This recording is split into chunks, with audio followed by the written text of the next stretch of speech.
সুবহানাল্লাহ, আলহামদুলিল্লাহ। প্রতি বছরই মুহররম মাসের 1 তারিখে আমাদের প্রিয় মক্কা মদিনার কাবার যে গ্লাস, সেই গ্লাসটা চেঞ্জ করা হয় প্রতি বছরই যেটাকে কাসওয়া বলা হয়।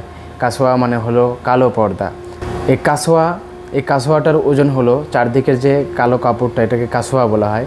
এই কাসওয়ার ওজন হলো 1.4 টন, মানে 1400 কেজির মতো। আর যেটা পিওর কালো রেশম সুতা দিয়ে মোড়ানো থাকে। আর এটা হচ্ছে স্বর্ণকার দিয়ে লেখা হয়, স্বর্ণ এবং রূপার সুতো দিয়ে এর উপরে লেখা হয় অক্ষর, মহান আল্লাহ তাআলার নাম, পবিত্র কালাম, এবং সেখানে লেখা থাকে কোরআনের সুন্দর সুন্দর কিছু সূরা, আমাদের মানুষের খুব প্রিয়। প্রতি মুহররম মাসের 1 তারিখে ইনশাল্লাহ এই ভিডিওটা যাদের দেখার সৌভাগ্য হয়েছে তারা বলি সুবহানাল্লাহ, আলহামদুলিল্লাহ।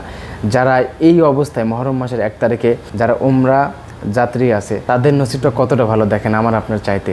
তারা স্বয়ং নিজ চোখে দেখতে পারছে কাসওয়া চেঞ্জ করা, আমার গ্লাভস চেঞ্জ করা আর কি।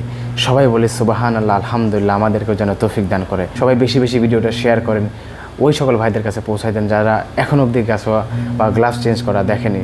সুবহানাল্লাহ, আলহামদুলিল্লাহ, আলহামদুলিল্লাহ। আসসালামু আলাইকুম।